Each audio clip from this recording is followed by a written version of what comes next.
Pipe में 9 pipe पूरा total के है। 9 पाइप जाए के बाद भी पथरा नहीं लगे ठीक से। बुला तो गया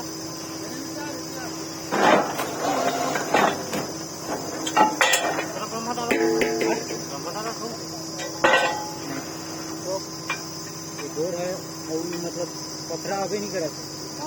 पथरा अभी नहीं करा था। 175 फीट की केसिंग अभी 175 फीट फिर बही है। फिर पत्थर आते जाते ना हमारे मालक नहीं वही पत्थर आगे नहीं करा थे। सारा पत्थर है सारा पत्थर गलत नहीं आए।